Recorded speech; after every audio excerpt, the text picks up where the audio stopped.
Vamos entonces a leer del versículo 2 al 9 del capítulo 2 de 1 Tesalonicenses en voz alta, todos. Pues habiendo antes padecido y sido ultrajados en Filipos, como sabéis, tuvimos de nuevo en nuestro Dios para anunciaros el evangelio de Dios en medio de gran oposición. Porque nuestra exhortación no procedió de error, ni de impureza, ni fue por engaño, sino que según fuimos aprobados por Dios para que se nos confiase el evangelio. Así hablamos, no para agradar a los hombres, sino a Dios que prueba los corazones. Porque nunca usamos de palabras lisonjeras, como sabéis, ni encubrimos avaricia. Dios es testigo. Ni buscamos gloria de los hombres, ni de vosotros, ni de otros, aunque podíamos seros carga como apóstoles de Cristo.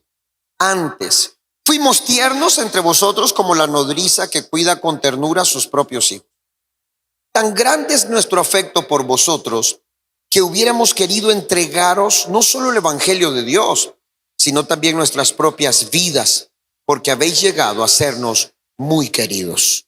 Porque os acordáis, hermanos, de nuestro trabajo y fatiga, como trabajando de noche y de día, para no ser gravosos a ninguno de vosotros, os predicamos el evangelio de Dios. Amén. Y hemos hablado acerca de la soteriología, de la salvación, de la elección, la predestinación. Y estuvimos hablando el domingo acerca del evangelio de Dios.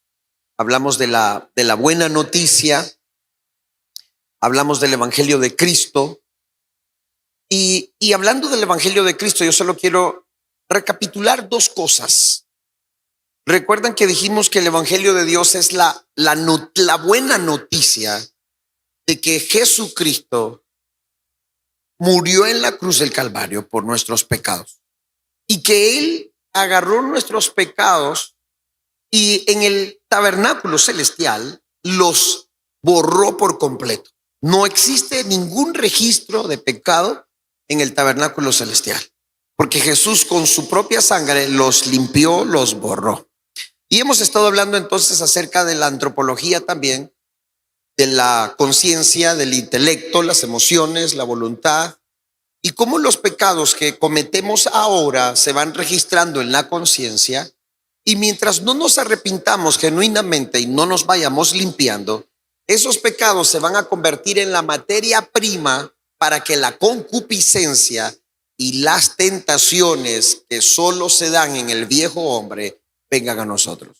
Entonces, me siento tentado, me siento atraído a pecar porque hay una parte de ese viejo hombre que no está muriendo, y como no estoy continuamente limpiando la conciencia, entonces ese pecado está ahí, y ese pecado es como la materia prima donde se agarra el viejo hombre.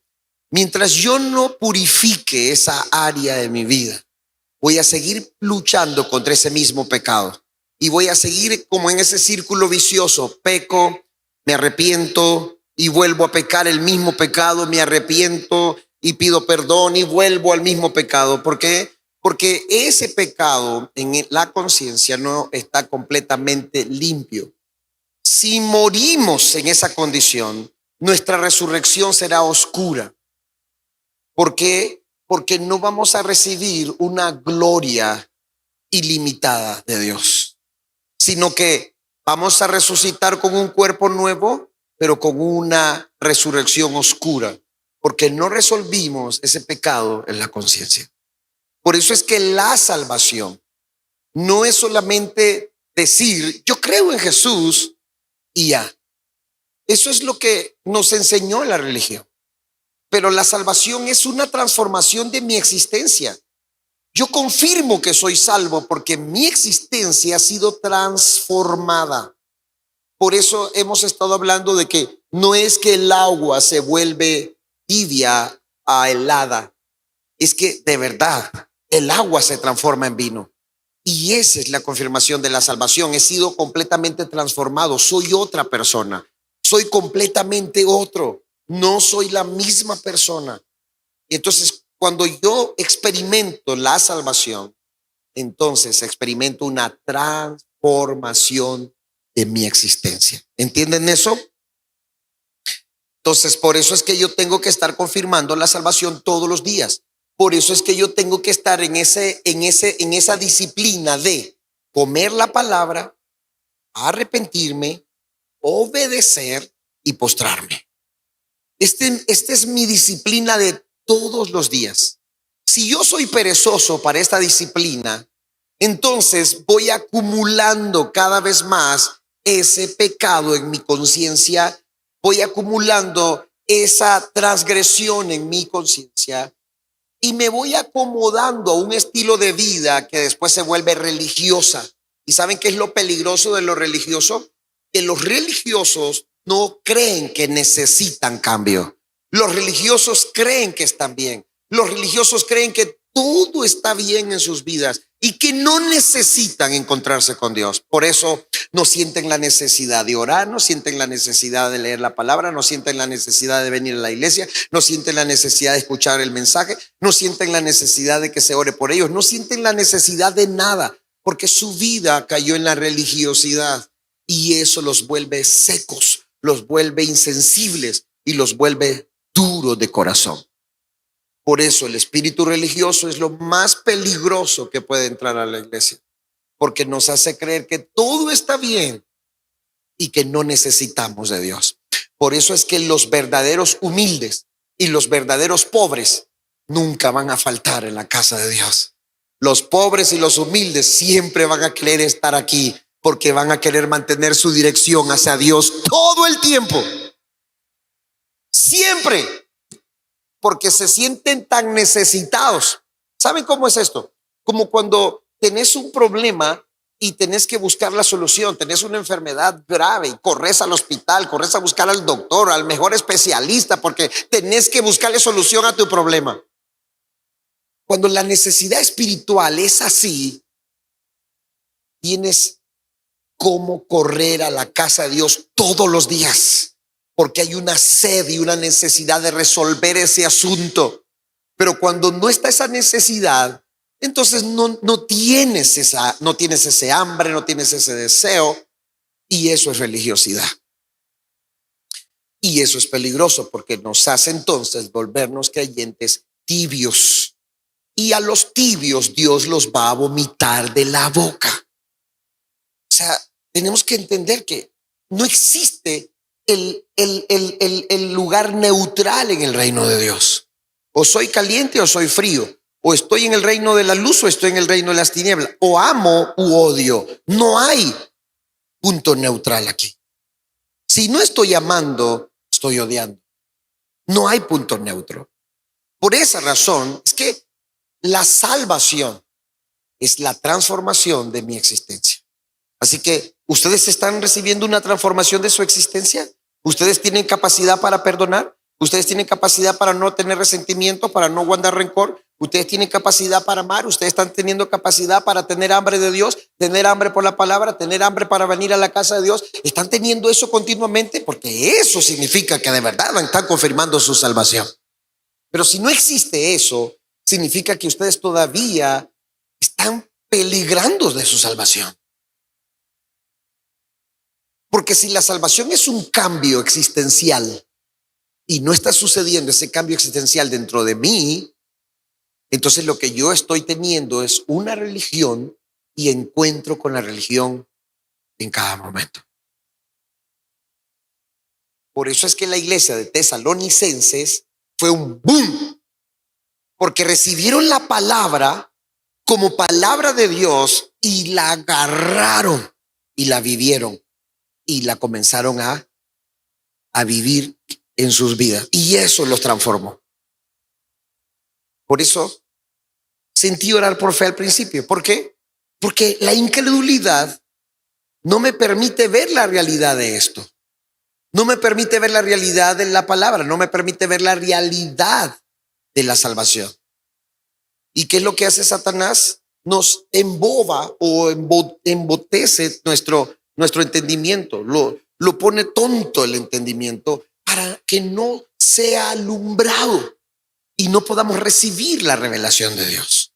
Así que Cuando usted recibe la revelación de Dios, cuando usted recibe algo que cree, usted vive por eso que cree y hasta muere por eso que cree.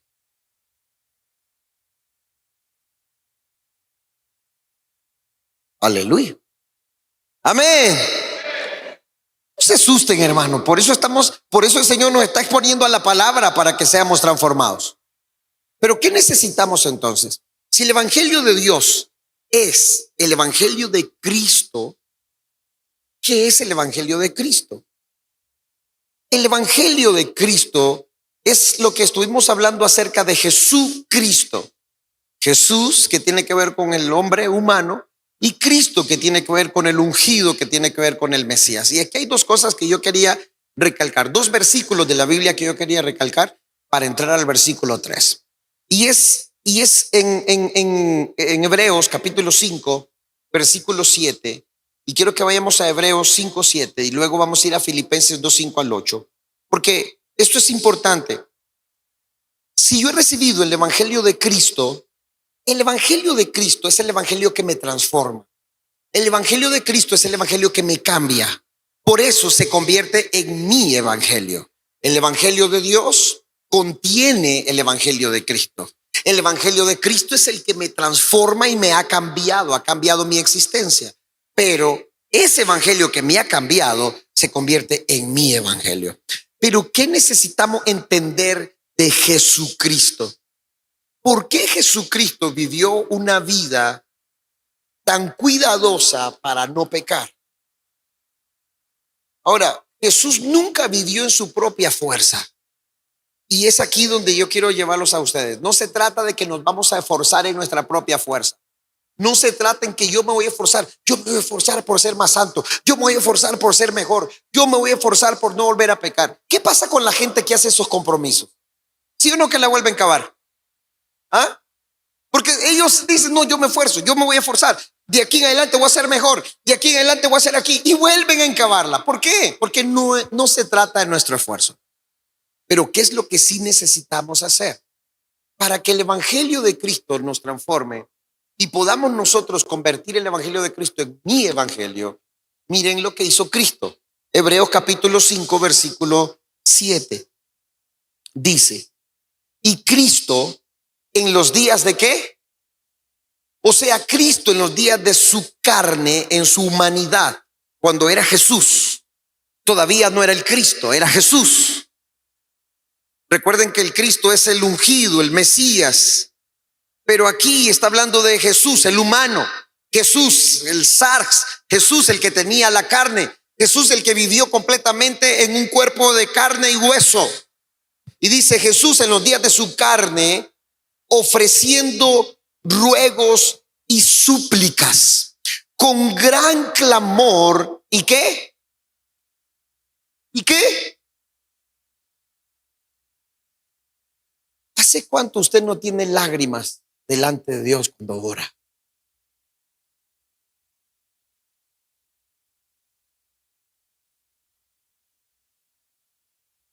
Jesús era igual a nosotros. ¿Cuál fue la diferencia entre Jesús y nosotros para no pecar? ¿Cuál fue la diferencia entre Jesús y nosotros para vivir una vida santa y una vida correcta? Una vida completamente dependiendo de Dios. ¿Qué es lo que estamos leyendo aquí? A un hombre completamente dependiendo de Dios. Un hombre que no puede hacer nada en su propia fuerza. ¿Qué dice el texto? Dice, Jesús en los días de su carne, de su humanidad, ofrecía ruegos y súplicas con gran clamor y lágrimas al que le podía librar de la muerte. Este Jesús en su carne fue oído a causa de ¿qué? A causa de su temor reverente. Jesús fue escuchado a causa de su temor. ¿Cuál era el temor reverente de Jesús? El temor reverente de Jesús es que él no quería pecar. El temor reverente de Jesús es que él quería solamente vivir para hacer la voluntad de su Padre. El punto es cuando yo vivo para hacer mi voluntad y no me importa si hacer mi voluntad es en contra de la voluntad de Dios. Y entonces por eso hago lo que me da la gana, decido las cosas que me dan la gana, porque no me importa si es la voluntad de Dios o no. En cambio, Jesús tenía temor de no hacer algo contrario a la voluntad de Dios. Él tenía un temor para no vivir fuera de la voluntad de Dios. Él fue un humano como usted y como yo. Él estaba en la zarza, en la carne, pero en esos días de carne vivió en un temor reverente para obedecer solamente a Dios.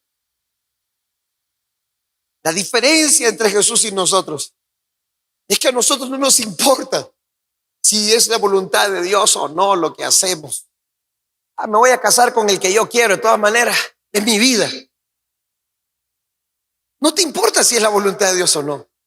Lo que querés es satisfacer tu carne, tus deseos impíos, egoístas y mundanos. Yo voy a hacer esto, no me importa. Jesús en los días de su carne vivió clamando al que lo podría librar de la muerte. Vivió clamando y por su temor fue oído. ¿Y qué significa que fue oído? Que Dios nunca permitió que él pecara. Que Dios lo fortaleció para no caer en la tentación. Que Dios lo fortaleció para vivir una vida santa. Que Dios le dio su gracia para vivir una vida correcta. Que Dios le dio su gracia para hacer la voluntad de Él. Por eso Jesús decía: lo que yo les digo es lo que oigo a mi Padre, y lo que yo hago es lo que veo a mi Padre hacer. Yo no estoy aquí por mi propia cuenta. Yo estoy aquí para hacer la voluntad del que me envió. ¿Y qué decimos nosotros? Es que Jesús era Dios, es que Jesús era el Hijo de Dios. No, Jesús era igual que nosotros. Y porque la Iglesia Católica Romana nos hizo creer esa diferencia, es que entonces ponemos la excusa que Jesús era Dios y que nosotros no podemos hacer las cosas que Él hizo. Por eso Jesús en San Juan 14 dice: el que cree en mí y en las obras que yo hago, este hará obras mayores, porque yo voy al Padre, y todo lo que pidieras al Padre en mi nombre, yo lo haré, dice el Señor. Jesús se convirtió en el modelo para nosotros a seguir. Jesús se convirtió en el que nos dio la victoria para ser exactamente iguales. ¿Cuál es la diferencia entre Él y nosotros? Que su temor reverente era hacer la voluntad de su Padre por encima de todo. Cuando se perdió los 3 días después de la fiesta de Pascua, llegó su mamá y José a buscarlo y estaba en el templo 3 días después, perdido. Él no estaba perdido, perdido para sus padres. Pero 3 días después lo encuentran en el templo y le dice: María, ¿y qué estás haciendo? Nos has asustado. ¿Y qué le dice Jesús, un niño de 12 años? En los negocios de mi Padre me es necesario estar. Y cuando ya Jesús está haciendo el ministerio y llega María a buscarlo con sus hermanos, le llegan a tocar a Jesús y le dice: Jesús, tu mamá y tus hermanos te están buscando. ¿Y qué dijo Jesús? ¿Quién es mi madre? ¿Quiénes son mis hermanos? Los que hacen la voluntad de mi Padre, esa es mi madre y esos son mis hermanos. Jesús no vivió para agradarse a sí mismo. Él solo vivió para agradar a Dios. Y ese temor reverente hizo que Dios lo escuchara para nunca pecar. Wow, ¿no le alegra? A mí eso me emociona a mí. Me emociona porque significa que también puedo vivir una vida sin pecar.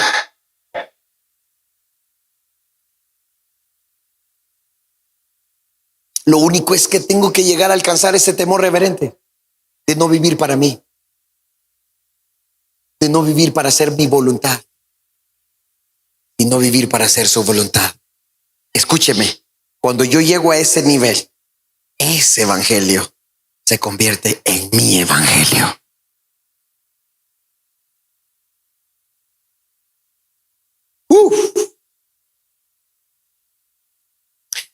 Dice el versículo 8: Y aunque era hijo, por lo que padeció, ¿qué aprendió? Aprendió la obediencia. Y el versículo 9 dice, y habiendo sido perfeccionado, vino a ser autor de eterna salvación. ¿Para quiénes? ¿Para quiénes? Vino a ser autor de eterna salvación para todos los que le obedecen.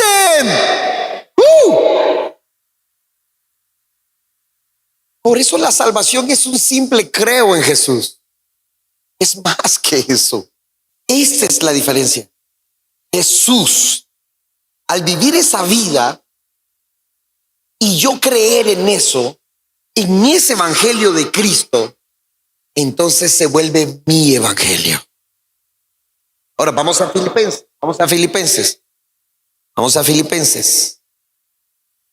Filipenses capítulo 2. Versículo 5 dice, hasta el 8, dice, haya pues en vosotros este sentir que hubo también en Cristo Jesús, en el Mesías hombre, en el hombre Mesías. Haya pues en vosotros este sentir. ¿Cuál sentir? Versículo 6. El cual siendo en forma de Dios, ¿qué sucedió con Jesús? No estimó el ser igual a Dios como cosa a que aferrarse.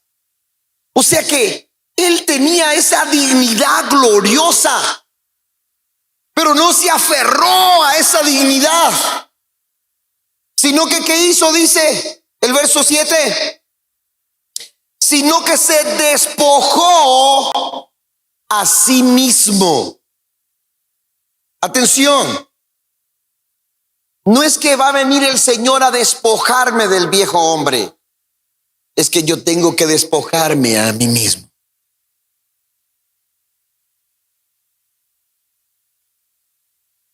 Dice que Jesús se despojó a sí mismo, o sea, se vació a sí mismo.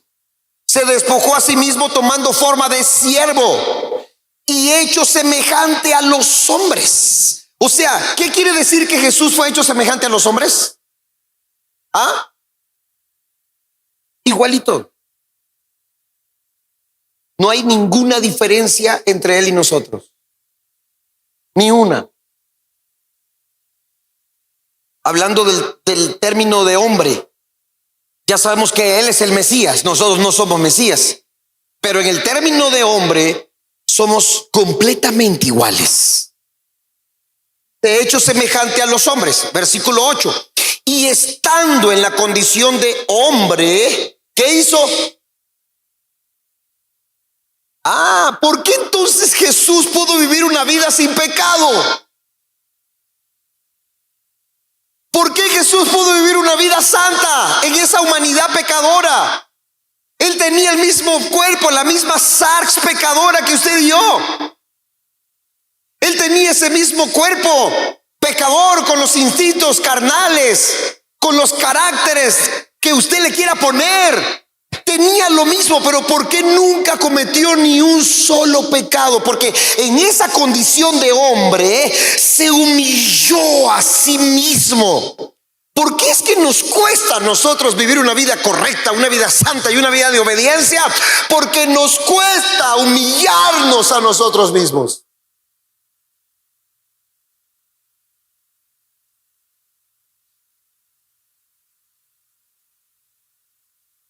Dice que él se humilló a sí mismo. ¿Cómo? ¿Haciéndose qué? El Señor se humilló a sí mismo, haciéndose obediente hasta la muerte. ¿Quién nos da a entender esto? Que la obediencia es un sinónimo de humildad y de muerte. Jesús se hizo obediente hasta la muerte y especifica muerte de cruz. O sea, Jesús hizo obediente hasta morir en una cruz como un malhechor, como un maldito. La Biblia dice: maldito es el que es colgado en un madero. Jesús se hizo obediente. En otras palabras, Él se humilló a sí mismo, estando en la condición de hombre, haciéndose obediente hasta la muerte. Significa que cuando yo me humillo es porque estoy obedeciendo para morir. Obedezco para morir. Obedezco para morir a mí mismo. Obedezco para morir a mis deseos. Obedezco para morir a mis deseos mundanos, carnales, a mis deseos humanistas. Entonces, por eso obedezco. La obediencia es lo que hace que mi viejo hombre muera. Por eso, no importa si usted es talentoso, no importa si usted tiene dones hermosos, no importa si usted es una persona pero súper habilidosa, pero si usted no es obediente, usted no calza aquí. No calza. Usted puede ser habilidoso, puede tener dones, puede hacer lo que quiera, pero usted no va a poder ser parte de los líderes que Dios quiere levantar en esta iglesia. Porque los líderes que Dios va a levantar en esta iglesia no se trata de sus habilidades o sus dones o sus posesiones, sino de su obediencia. Porque Dios va a levantar un ejército de líderes en esta iglesia. Pero no se va a tratar de cuán habilidosos son, o de cuán talentosos son, o de cuán buenos son, o qué tan excelente personas son. No. Sino cuán obedientes son. Porque les voy a decir esto: hay alguien que puede ser muy habilidoso, pero si es desobediente, no sirve para el reino de Dios. Si hay alguien que no puede obedecer una simple instrucción, aunque tenga habilidades poderosas, no funciona en el reino de Dios. El reino de Dios no trata de nuestras habilidades, trata de nuestra obediencia. Miren los discípulos que Jesús escogió. Estudia a cada discípulo. ¿Qué cualidades tenían estos discípulos? Dice la Biblia que algunos eran del vulgo. Con cosas sabían leer.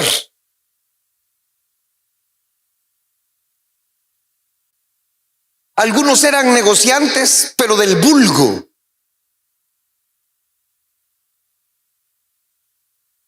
Pero cuando tuvieron que dejarlo todo por seguir a Cristo, lo dejaron todo. Aún a la familia, por seguir a Cristo.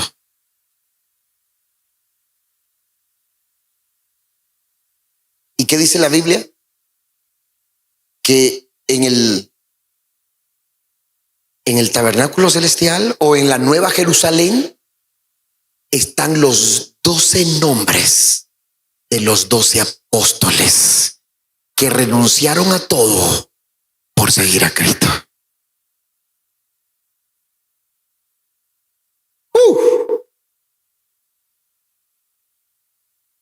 No está el nombre, no está el nombre de los apóstoles en cualquier edificio. No. Está el nombre de los apóstoles en la Nueva Jerusalén.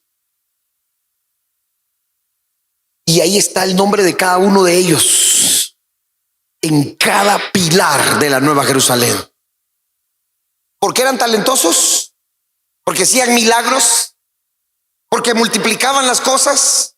¿Porque tenían habilidades y dones? Porque dieron su vida en obediencia al Señor. Eso es humillarse a sí mismo. La obediencia nos lleva a la muerte. Por eso ser mártir no es cuando nos toque que nos van a cortar la cabeza o que nos van a matar. No, ser mártir es cuando estoy muriendo todos los días en obediencia. En obediencia. No es lo que mi carne quiere. No, voy a obedecer. No es lo que mi carne desea. No es mi humanismo. No es mi egocentrismo. No, yo rindo mi egocentrismo. Yo rindo todo mi deseo. Yo rindo toda mi mundanalidad. Yo rindo todo lo babilónico en mí. ¿Por qué? Porque yo quiero obedecer a la voluntad de Dios.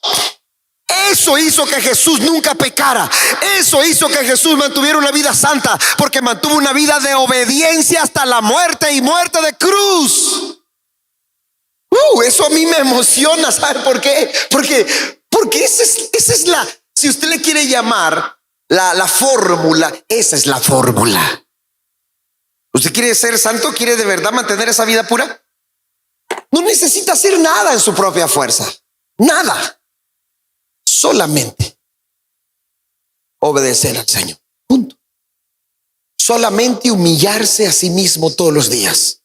Me humillo a mí mismo. ¿Cómo? Obedeciendo al Señor. ¿Y obedezco en mis propias fuerzas? No.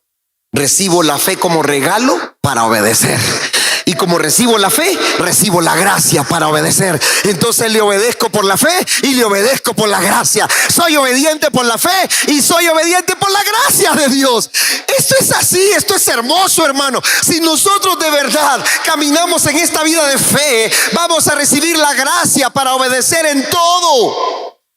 Y eso nos va a mantener una vida pura y santa delante de Dios. Ahora, esto es tan hermoso porque al final no somos nosotros quien logramos ser santos. Es Dios quien decidió que fuéramos santos. Por eso vuelvo a la disciplina. Por eso, ¿cuál es la disciplina? Como la palabra, me arrepiento, obedezco y me postro. Esa es la disciplina. Si yo adopto esta disciplina todos los días, Dios me levantará como un líder poderoso en esta generación. Estamos orando porque Dios levante un ejército de líderes en esta nación, y que esa generación de líderes sean los líderes que van a obedecer a Dios, aunque eso signifique la muerte. Dios va a levantar una generación de líderes que no van a tener tantas habilidades, pero van a tener una obediencia hasta la muerte a Dios. Y sé que en cada rincón de este país el Señor está levantando esa generación. Mi deseo es que todos ustedes se vuelvan un modelo para toda esta generación. Que todos ustedes sean como la iglesia de Tesalonicenses, los modelos de obediencia y de santidad. ¡Aleluya! ¿Lo miran difícil? No, porque no es en nuestra propia fuerza. Miren, si yo lo intento hacer en mi propia fuerza, eso se llama legalismo. ¿Y qué pasa? Me frustro, me lleno de espíritu de culpabilidad, y el diablo me señala: mira, nunca vas a cambiar, sos un arruinado, mira, pecador, impío. Pero como no es en mi fuerza, yo lo único que necesito es recibir su regalo de fe para creer. ¿De qué? De que fui llamado para vivir una vida de obediencia hasta la muerte, y muerte de cruz. Por lo tanto, obedecer no es difícil porque no lo hago en mi fuerza. Obedezco por la fe y en la gracia del Señor. Así que reciban la gracia y reciban la fe para vivir una vida de obediencia. Miren, esto es hermoso, de verdad. Si nosotros lo encarnamos, si de verdad lo encarnamos, les aseguro que cuando terminemos de estudiar Tesalonicenses, la vida de ustedes va a ser completamente transformada.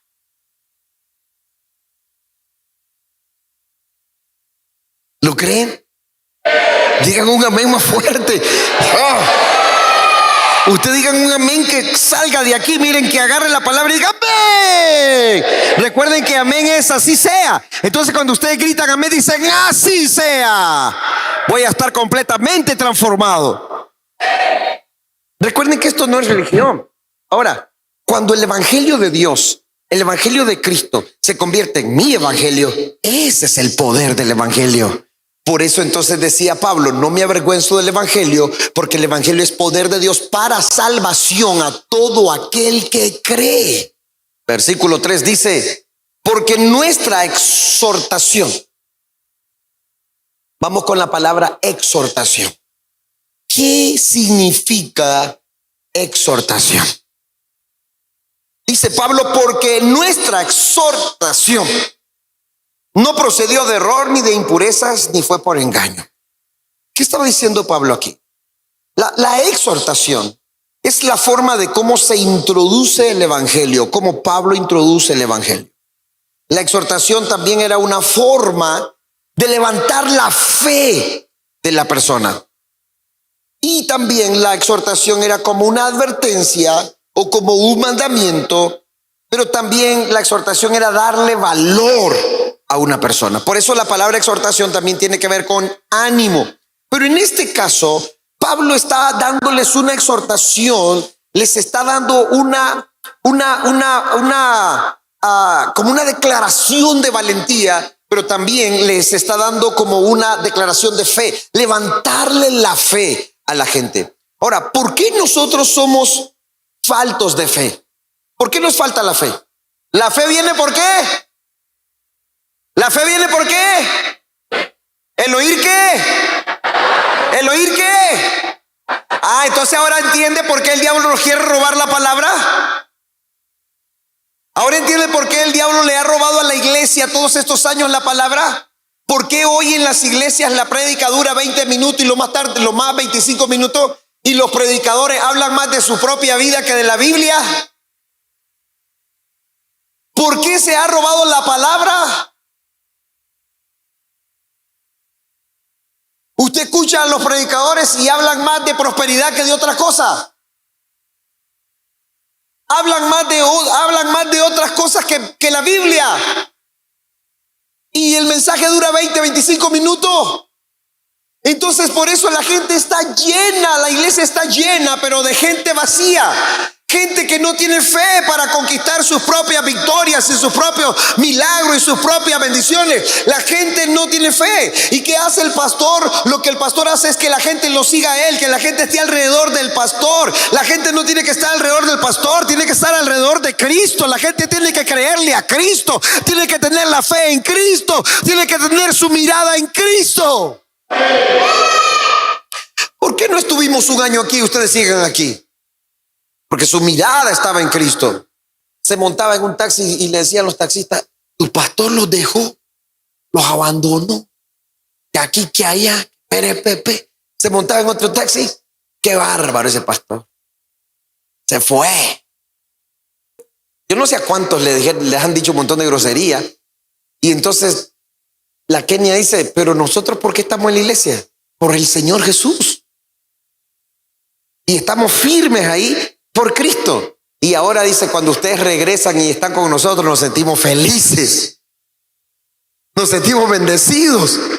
Y nosotros nos sentimos mucho más bendecidos al verlos a ustedes aquí, que no estuvimos y aquí están firmes.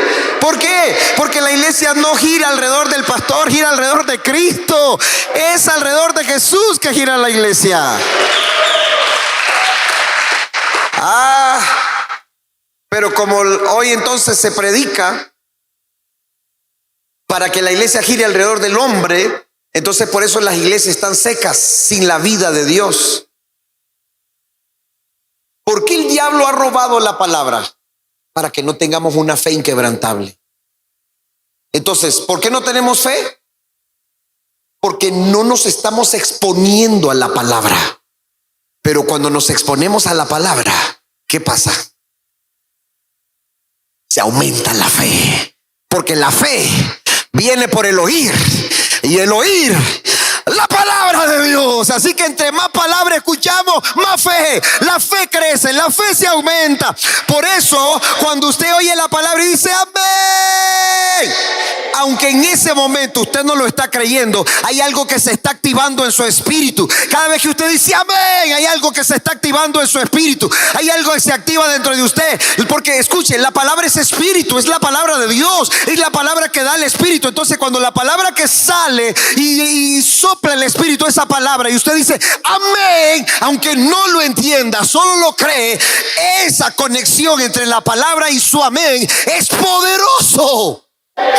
Por eso el diablo le roba amén. Por eso ustedes no pueden decir amén. Están oyendo la palabra y están. Porque el diablo les roba hasta el amén. Pero grita un amén fuerte y oye la palabra, hay una conexión de su espíritu. Ese espíritu que está dentro suyo, es como que explota. Y entonces se conecta su amén con la palabra. Y entonces es como que usted está levantando 5 libras, después 10, y después 20. Y de repente 50 no es nada para usted. ¿Verdad, hermano?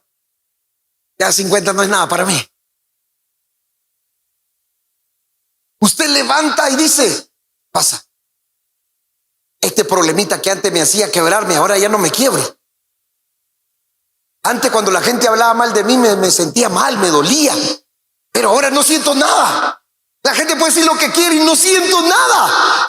Tu fe está fuerte, tu fe está inquebrantable. No importa lo que te están haciendo, no importa lo que te están diciendo. Tu mirada está bien puesta en el autor y consumador de la fe. Vamos, diga un amén más fuerte. Así, más fuerte, amén. Ese amén que se quede así, amén.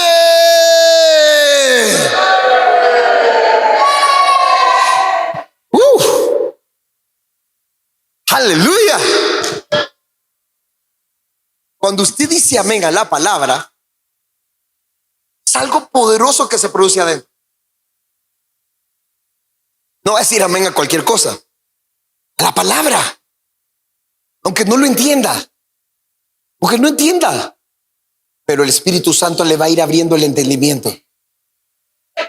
Entonces cuando usted vuelve a escuchar la palabra, usted va a decir, wow, no había visto esto de esta manera.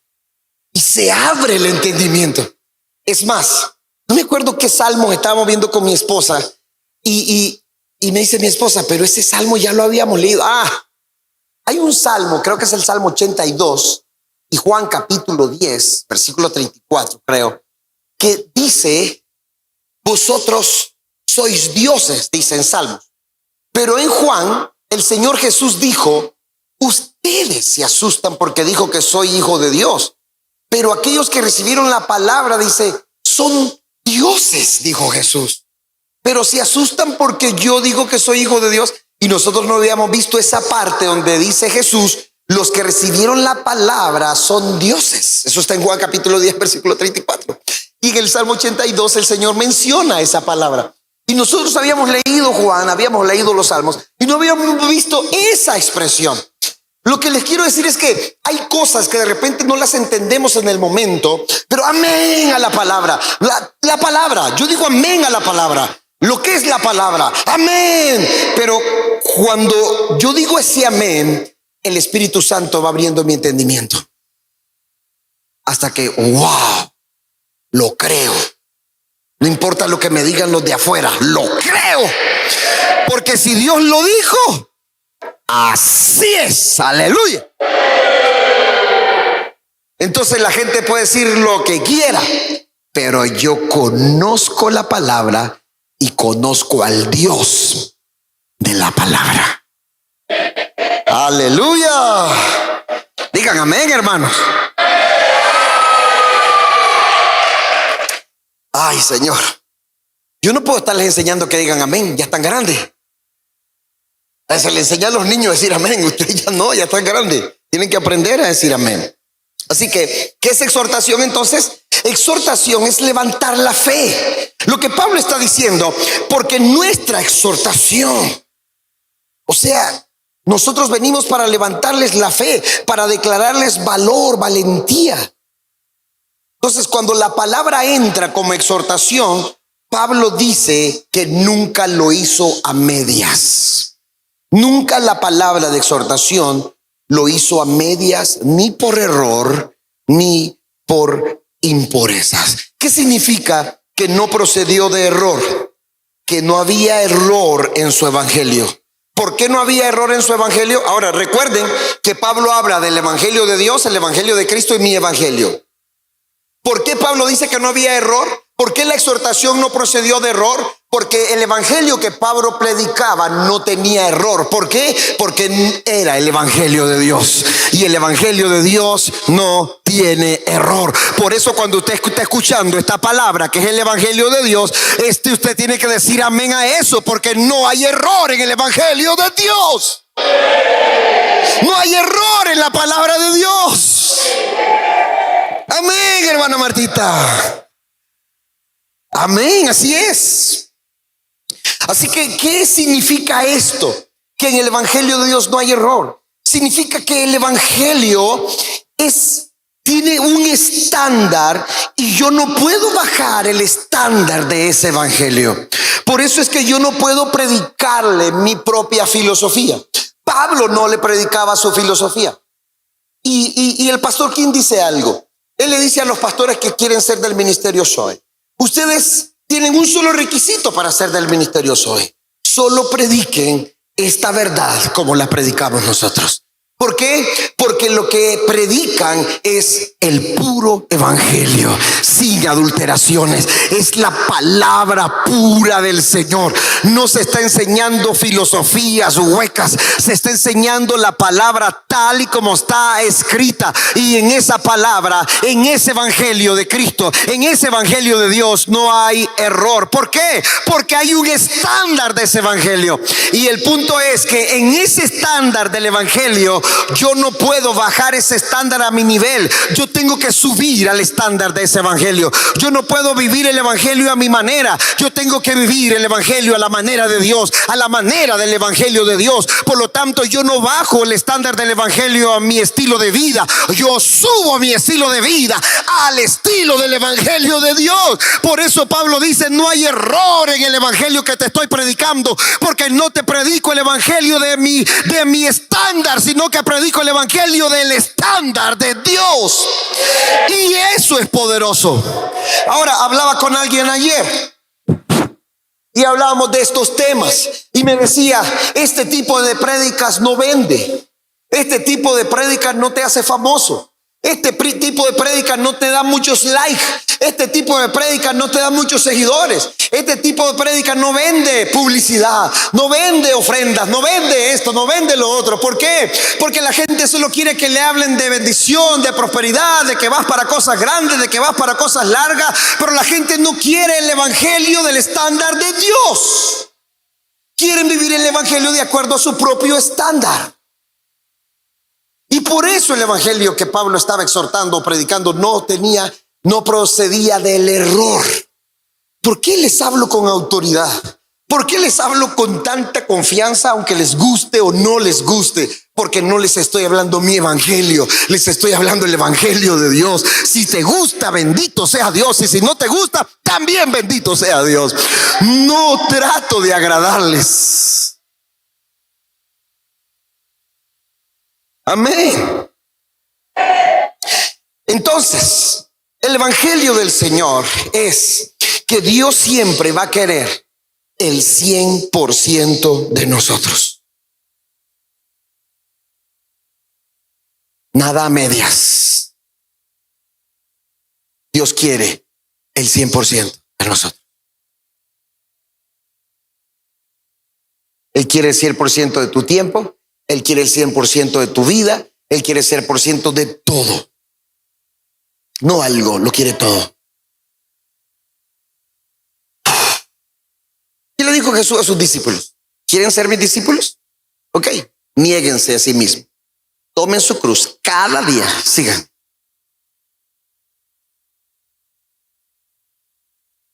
No es que vas a tomar tu cruz allá de vez en cuando, no. Todos los días vas a morirte para poder vivir. Todos los días renuncias a tu propia vida para recibir la vida de Dios. O sea, ¿cómo es esto? No es que yo pongo el 30 y Dios el 70 y con eso ajustamos el 100. Esto es así. Un enfermo necesita medicina para recuperar su salud, ¿sí o no? Ok, nosotros no necesitamos medicina. No se trata de que estamos enfermos. necesitamos estar muertos para recibir no medicina. ¿Un muerto recibe medicina? ¿Qué necesita un muerto para vivir? Recibir vida. Por lo tanto, yo necesito morir para poder recibir la vida que viene de Dios. No necesito medicina, yo necesito morir para que venga la vida de Dios sobre mí. Por lo tanto, no es que yo pongo el 30 y Dios el 70, no, yo muero el 100% para recibir el 100% de la vida de Dios en mí. Por lo tanto, yo tengo el 100% de su gozo, el 100% de su paz, el 100% de su amor, el 100% de su fe. Yo tengo el 100% de la vida de Dios en mí. Camino con esa vida, respiro esa vida, hablo esa vida. Esa es la vida que tengo, la vida de Dios en mí. Pero solo los que mueren pueden recibir vida. Ahora entienden por qué algunos no tienen el 100% de la vida. Porque están haciendo trueques con Dios. Dios, yo pongo el 30, pon el 70. Y Dios dice, no, morite por completo. Porque es la única forma de recibir el todo de mí. ¡Wow! Si este grupo que está aquí de verdad se muriera, ¿se imagina este grupo con la vida de Dios? Con el 100% de la vida de Dios. ¿Ah? Solo Pablo y Silas. ¿Saben cómo le decían a Pablo y Silas? ¿Quiénes son estos que están trastornando el mundo entero? Solo 2 individuos revolucionaron Tesalónica. ¿Qué pasaría con todos estos individuos y individuas que están aquí si recibiéramos el 100% de la vida de Dios? Nicaragua, Centroamérica se revoluciona por completo, porque vamos a tener el 100% de la vida de Dios en nosotros. ¡Aleluya! Así que en el nombre de Jesús, muérase para que reciba el 100% de la vida de Dios. ¡Wow! ¿Se imagina cómo se va a poner esto cuando terminemos Tesalonicenses? Porque nuestra exhortación no procedió de error, ni de impureza, ni fue por engaño. ¿Qué significa entonces por engaño? Por engaño es que engaño quiere decir trampa. No es que Pablo les tendió una trampa, una carnada para que la iglesia cayera. No fue por impureza, porque el evangelio que le predicó fue puro, fue santo, pero no fue por engaño, o sea, no fue por manipulación. No fue manipulándolos y diciéndoles, si ustedes hacen esto, Dios les bendecirá. Si ustedes ofrendan para el templo, Dios les dará más reales. Eso es manipulación. Porque nosotros no damos para que Dios nos dé más. Damos porque estamos completamente agradecidos con Él. No importa si no nos da más. Es más, no importa si dándole lo perdemos todo. Pero cuando yo trato de manipular, den, hermanos, porque si dan, Dios les va a dar más. Da para que Dios te sane. Da para que Dios te dé un negocio más poderoso. Da para que Dios siempre te resuelva los problemas. Eso es manipular. Eso es engaño. Así que el evangelio que Pablo les predicó no fue por engaño, no fue por trampas, no fue por manipulación. Por eso el evangelio que les predicamos tiene que ser claro. No acomodado, no a tu gusto o no a mi gusto, sino tal y como debe de ser. O sea, es enseñar la palabra tal y como es. Es enseñar la palabra exactamente, sin engaño, sin trampa. ¿Qué hace el predicador para que la gente no se le vaya? Entonces predica un mensaje un poco light para que la gente se sienta cómoda, se sienta feliz de estar en la iglesia y se sienta feliz con el pastor.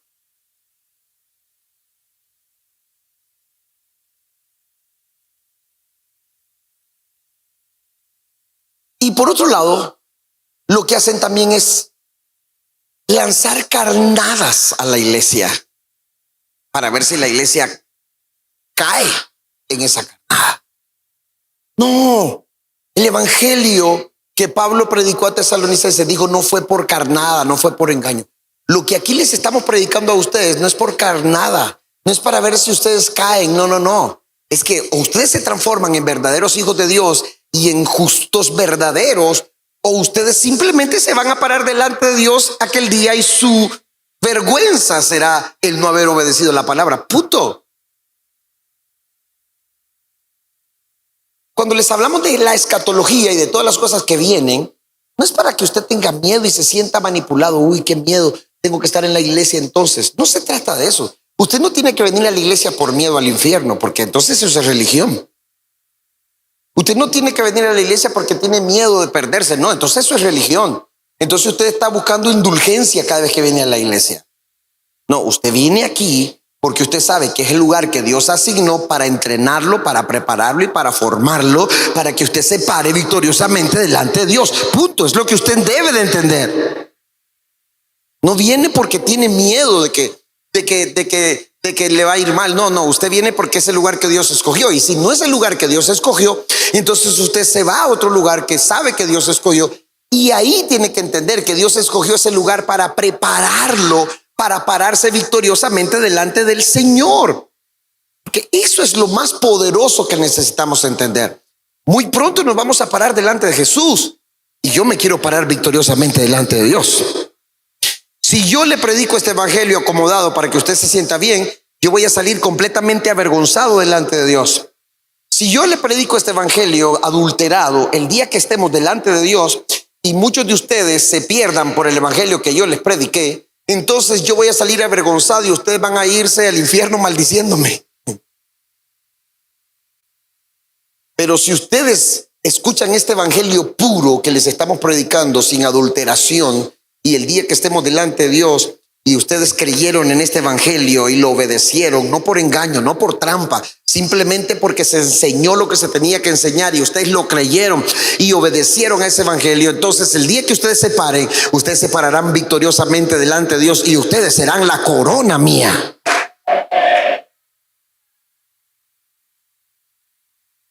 Y eso será glorioso. Pero no por engaño, no por manipulación. Es más, yo no le predico para que se quede en esta iglesia. Es más, la prédica que yo le doy pareciera que lo estuviera corriendo. Y no es que quiero que se vaya, no. Solo lo que quiero es que entienda este evangelio puro. El evangelio no es a mi estilo de vida. El evangelio es al estilo de vida de Dios. Así que Pablo dice, no fue por engaño. No fue por impureza. Vamos al verso 4. Verso 4. El verso 4 habla de cuál es el motivo por qué hay que entregar este evangelio. Y el verso 4 dice, sino que fuimos aprobados. Diga conmigo, aprobados. Fuimos aprobados por Dios. Ahora, ¿qué significa la palabra aprobado? La palabra aprobado en griego es dokimazo. Dokimazo es aprobado. El pastor Sergio, antes de venirnos, nos regaló una camisa a todos los latinos, que tenía la foto del pastor y la pastora y todos los latinos atrás. Pero aquí decía en griego dokimazo. Y dice, fueron aprobados. O sea, todo lo que pasaron este año, aprobados. Cuando Pablo dice, fuimos aprobados, es que el evangelio se le iba a confiar. ¿Y qué significa la palabra confiar? Es creer. Y Pablo dice, sino que fuimos aprobados por Dios para que se nos confiase el evangelio. Así que, ¿qué es lo que Pablo está diciendo? Que Dios tuvo que llevarlo a un proceso. Cuando Pablo se convierte y se encuentra con el Señor, o el Señor se encuentra con Pablo, Pablo comienza él a predicar, pero Dios lo para y lo lleva 17 años. 17 años Pablo pasa en un proceso de entrenamiento. No es que Pablo comenzó ahí nomás, sino que 17 años el Señor lo llevó al desierto de Arabia. Y ahí pasó Pablo un proceso de formación y de entrenamiento. Se estaba formando su apostolado. El pastor Sergio llegó por un año y el año pasado fue que lo ordenaron al pastor Sergio, el año antepasado. El año pasado fue, ¿verdad? Y el año pasado lo ordenaron como pastor, después de 10 años. Pasó 10 años él en los AMBI, en los entrenamientos, y después de 10 años lo ordenaron como pastor. Y cuando yo escuché eso, y escuché también que algunos ancianos pasaron años para ser ordenados como ancianos, yo solo me puse a pensar el pecado que cometemos nosotros los latinos de ver a alguien que tiene ministerio y lo lanzamos sin haber pasado el proceso para poder ser aprobado. Ya predica bien, va a predicar. Y va a predicar con todas las ataduras habidas y por haber. Y por eso después son barquinazos lo que pegan en los pastores. Y pecados por aquí y moralidades por allá. Porque no fueron primero aprobados. Y ese error lo tenemos todos los latinos. Y yo le decía al pastor en un momento que estábamos en un Shabbat con él, y le digo yo, el que he disfrutado este año aquí, le digo yo, de entrenamiento, porque nuestra costumbre es que si yo tengo llamado, me lanzan. ¿Cómo me convertí en pastor yo? Porque al pastor que estaba en la iglesia, le iban a quitar esa iglesia donde estábamos nosotros. Cuando nosotros comenzamos la iglesia Betel, el pastor era el pastor Ovidio, y yo me convertí como el copastor. Pero vino las asambleas de Dios, el ejecutivo, y le dijo al pastor Ovidio que él no podía seguir siendo pastor. Porque él no podía tener 3 iglesias. Él tenía el centro evangelístico, la Betel de Managua y la Betel de Matagal. Y le dice, no podés seguir siendo pastor, tenés que entregar una de las 3 iglesias que tenés. O entregás una de Managua o la de Matagal. Y entonces, ¿qué dijo el pastor Ovidio? Yo les entrego Matagalpa con una condición: que dejen a Rafael de pastor. Y yo no tenía credencial, no había ido al instituto bíblico ni nada. Y entonces me acuerdo que habían otros que querían ser el pastor y dijeron, ¿cómo va a ser pastor ese si ni siquiera ha ido al instituto bíblico? ¿Cómo va a ser pastor ese si ni siquiera ha pasado un proceso? Y entonces, para que la iglesia quedara, que le quedara al pastor, entonces me propuso a mí y me dejaron a mí como pastor. No tenía credencial, no tenía nada. Y yo sé que Dios me había llamado y yo estaba ahí porque era llamado. Lógico, no fue en el momento.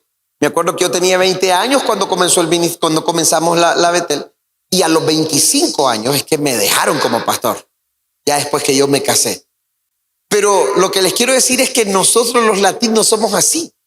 Si alguien predica bonito, váyase ya de pastor, váyase ya.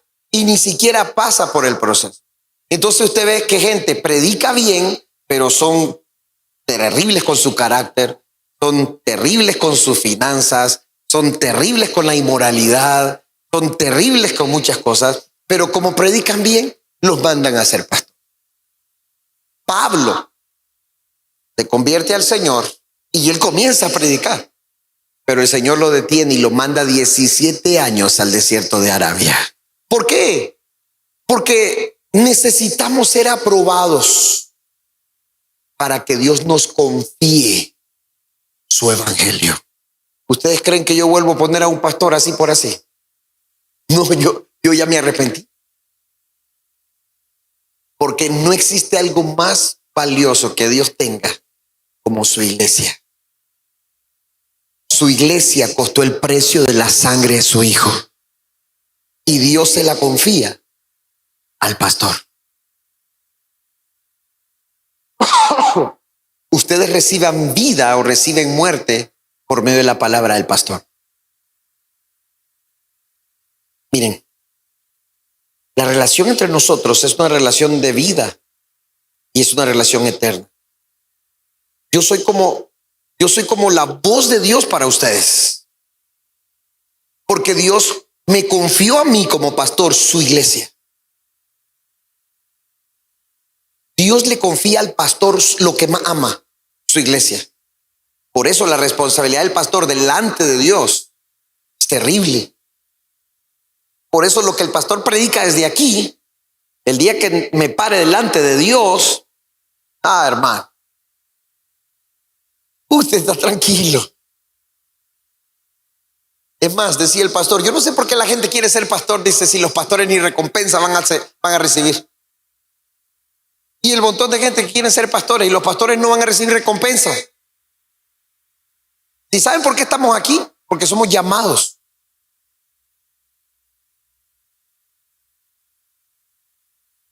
Pero los pastores no van a recibir recompensa. Y los pastores son los más criticados, los más murmurados y un montón de cosas. E incomprendidos y un montón de cosas. ¿Y por qué están los pastores? Simplemente porque somos llamados. Me acuerdo cuando los chavales eran más chiquitos, uno de ellos me dijo, papá, ¿y por qué no somos gente normal?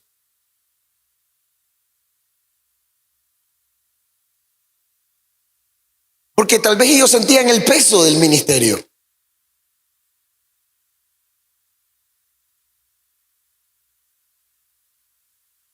Siempre estamos para arriba y para abajo, siempre estamos viajando. Y hoy seguimos en la misma. Una vida completamente agitada. O sea, nuestra vida ya no es de nosotros, no es de nosotros. La vida de ellos no es de ellos. Y este es nuestro llamado. Pero necesitamos ser aprobados. Porque dice Pablo, tuvimos que ser aprobados por Dios para que se nos confiara el evangelio. O sea, Dios tenía que creer en nosotros para darnos el evangelio. Porque ese evangelio es el que les enseñamos a ustedes.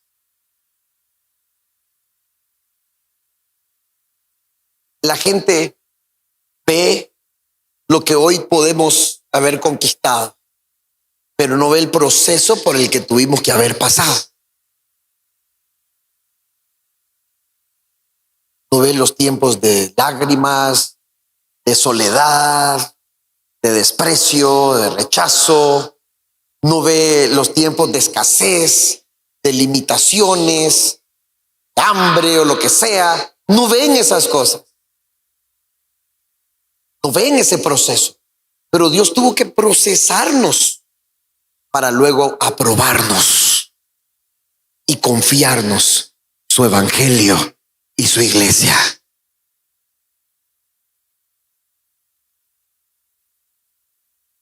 ¿Pueden regalar más agua, por favor? Entonces dice Pablo, sino que según fuimos aprobados por Dios para que se nos confiase el evangelio. Y dice Pablo, así hablamos, no para agradar a los hombres, sino a Dios. O sea, no hacemos lo que hacemos para que la gente se sienta bien. No predicamos al gusto de la gente. No predicamos para agradar a los hombres, sino para agradar a Dios, porque Dios es el que conoce nuestros corazones. Predicamos para agradar a Dios y no a los hombres. ¿Por qué no podemos predicar para agradar a los hombres? Porque nosotros no podemos recibir la gloria de los hombres. Porque los hombres no tienen nada para dar. Miren, nosotros los hombres no tenemos nada para dar.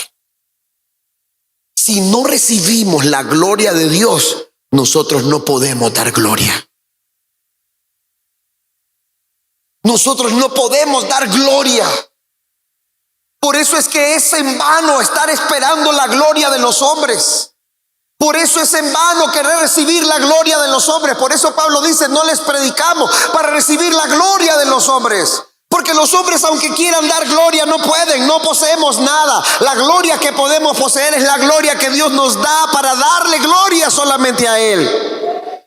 Y por eso dice Pablo, no predicamos para agradarles a los hombres, predicamos para agradarle a Dios, porque con el que queremos quedar bien es con Dios. Y si ese quedar bien con Dios va a marcar tu vida para la eternidad, no importa si ahora te duele, no importa si ahora la palabra que te estás comiendo sabe amarga, pero eso que sabe amargo se convertirá en algo completamente dulce cuando comiences a experimentar la verdad de la palabra de Dios. Al principio puede ser amargo, al principio puede parecer hiel, pero luego se convierte en miel. Y por eso David decía, tan dulce como la miel es tu palabra, Señor. Así que Pablo por eso dice, predicamos no para agradar a los hombres, sino a Dios que prueba nuestros corazones. Versículo 5, porque nunca usamos de palabras lisonjeras. ¿Qué quiere decir palabras lisonjeras? Palabras lisonjeras es cuando adulamos y le damos gusto a la gente. Palabra lisonjera es para adular y para darle gusto a la gente. Así que dice Pablo, no predicamos para dar gusto a las personas. Como sabéis, dice, ni encubrimos avaricia. Dios es testigo. O sea, cuando nosotros tratamos de adular y tratamos de encubrir avaricia, caemos en el humanismo y caemos en el egocentrismo. El humanismo y el egocentrismo es que todo tiene que ver con nosotros. Cómo me siento, cómo estoy, cómo me siento ahora, cómo me tratan, si me aman o no, si me quieren o no, si. O sea, siempre estamos pensando en nosotros.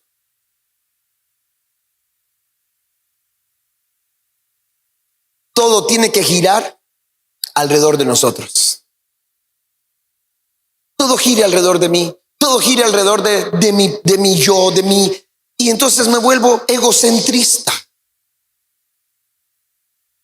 Entonces por eso estoy esperando que alguien me dé una palmadita y me diga, dele ánimo, usted puede, usted es tremendo, usted es aquí, usted es allá. Entonces hay gente que depende de una palmadita para avanzar. No tienen convicción personal ni la fe personal. Por eso es que el pastorado nuestro, por lo menos en esta iglesia, no es estar detrás de la gente empujándole. Dele, hermano, dele. No. Como pastor,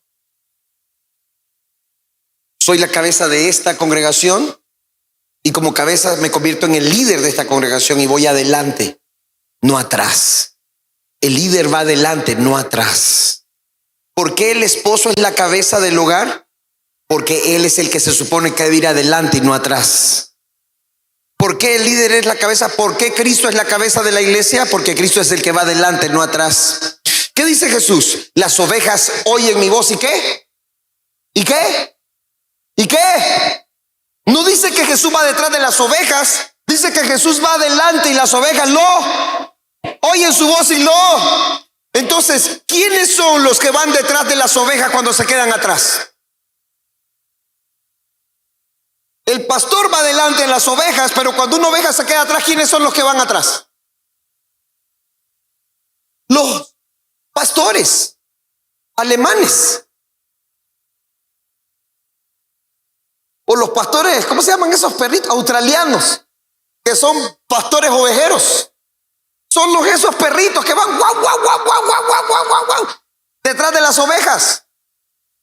Yo no soy pastor australiano ni alemán para estar ladrando detrás de las ovejas. Yo soy llamado a ser pastor para ir adelante, para que las ovejas escuchen la voz y sigan. Si yo soy un pastor flojo, entonces usted sea flojo. Pero si yo soy un pastor que no soy nada de flojo, usted no tiene por qué ser flojo. Si yo soy un pastor que no ayuno y le digo a usted que ayune, entonces usted no ayune. Pero si yo soy un pastor que ayuno, entonces usted ayune porque usted sigue a su pastor. Si yo soy un pastor que lo doy todo y me entrego por completo, entonces usted también délo todo y entréguese por completo. Yo no estoy detrás de usted para que siga adelante. Yo estoy siendo ejemplo de usted para que usted pueda imitarme. Si yo soy un pastor y un esposo que trata bien a su esposa, entonces usted también sea un esposo que trate bien a su esposa. No estoy detrás de usted diciéndole haga, estoy adelante de usted. Y no le doy mal ejemplo para que no diga. ¿O le doy mal ejemplo? ¿Ah? ¿Le doy mal ejemplo? ¿Y entonces por qué no me sigue?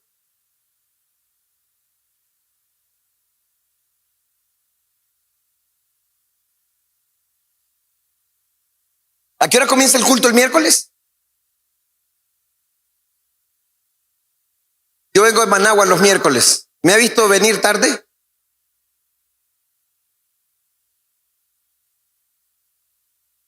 Salgo a las 4.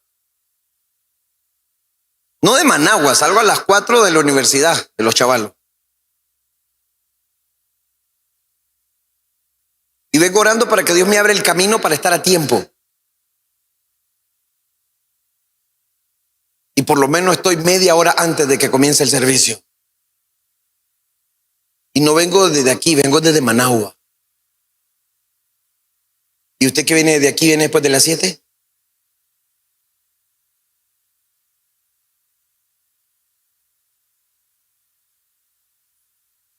Y no me diga que es por el horario del culto, porque si el culto es a las 6 siempre viene tarde. Igual en la mañana, si el culto lo hacemos a las 8 de la mañana, viene tarde porque se duerme. Pero si lo pasamos a las 10, siempre viene tarde. Y si le aseguro que si lo paso a las 2 de la tarde, siempre viene tarde.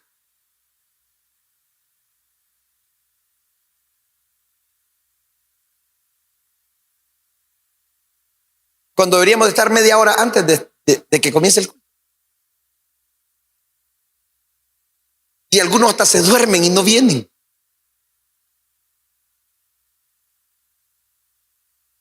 ¡Aleluya! No, yo les doy ejemplo. Yo no les estoy diciendo que hagan algo que yo no hago. Yo sé que los ángeles del Señor me están guardando. Usted no se imagina el peligro que corremos cada vez que viajamos. Y saliendo de aquí, volvemos otra vez de regreso.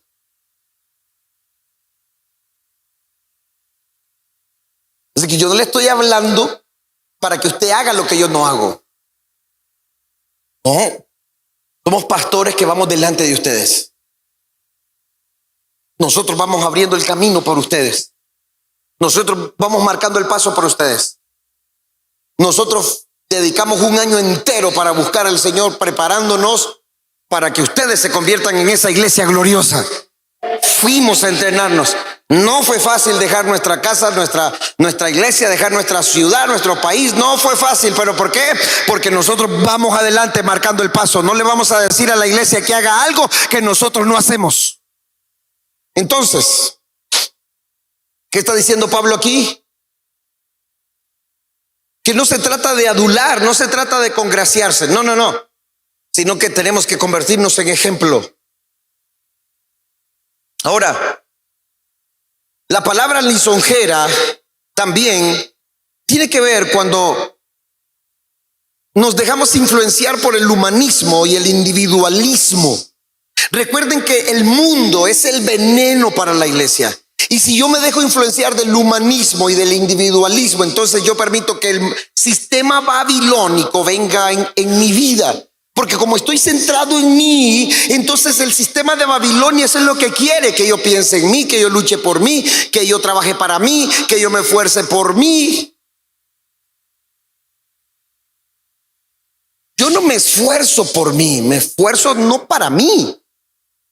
No estoy buscando las cosas para mi bien.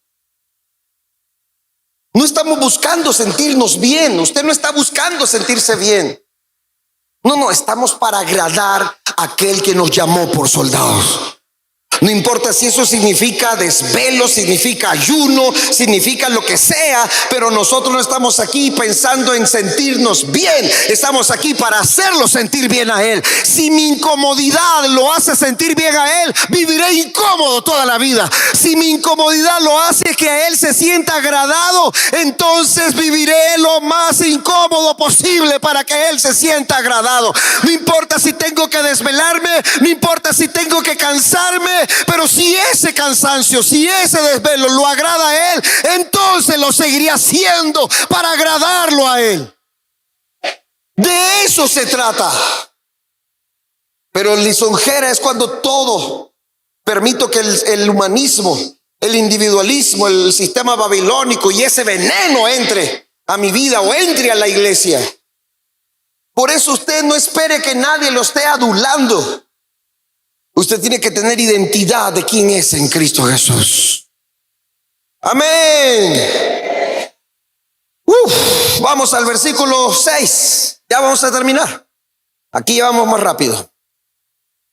Dice: ni buscamos gloria de los hombres, ni de vosotros, ni de otros, aunque podíamos seros cargas como apóstoles de Cristo.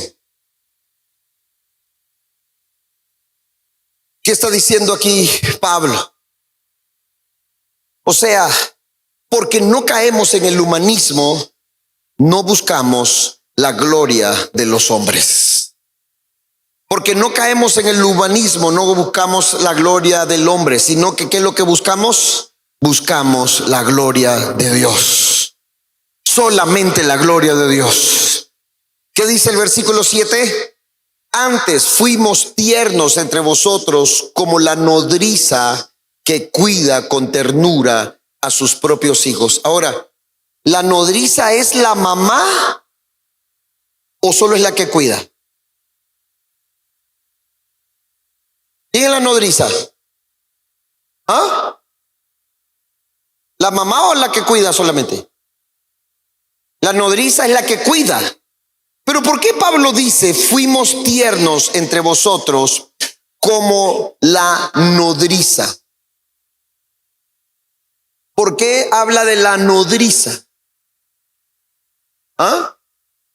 ¿Qué hacía la nodriza? La nodriza cuidaba o cuida al bebé, le da leche, es tierna con él, aunque no es suyo, lo cuida como si fuera suyo. Lo que Pablo está diciendo es: ustedes no son míos, pero los cuido para el que me llamó. En otras palabras, ustedes no son míos, ustedes le pertenecen al Señor. Ustedes no son, yo no soy el dueño de ustedes, Él es el dueño, pero tengo que cuidarlos como la nodriza. Tengo que darles la leche a su tiempo, tengo que darles la comida a su tiempo, tengo que alimentarlos como nodriza, tengo que ser firme y tierno como nodriza, aunque no parezca tierno lo que les diga. El pastor no está siendo tierno. Yo quisiera que fuera tierno. Ah, Rurú, mi niño. Ay, Rurú, mi amor. Venga para acá, mi chiquito. A ver, levante el bigotito. Levante el bigotito. La nodriza no es la mamá, pero cuida. Dice Pablo, fuimos como nodriza para ustedes. Ahora, ¿qué quiere decir todo esto? Y voy a terminar hasta el 9. Dice: tan grande es nuestro afecto por vosotros que hubiéramos querido entregaros no solo el evangelio de Dios, sino también nuestras propias vidas, porque habéis llegado a sernos muy queridos. Porque os acordáis, hermanos, de nuestro trabajo y fatiga, como trabajando de noche y de día, para no ser gravosos a ninguno de vosotros, os predicamos el evangelio de Dios. Lo que Pablo está diciendo es: ¿por qué Pablo en tan poco tiempo estaba lleno de amor por esta gente? ¿Quién ama tanto en solo 3 semanas?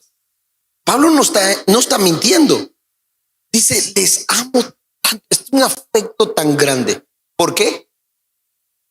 Porque cuando recibimos el amor de Dios, somos capaces de amar con ese mismo amor. Si ustedes están recibiendo el amor de Dios, van a ser capaces de amar con ese mismo amor.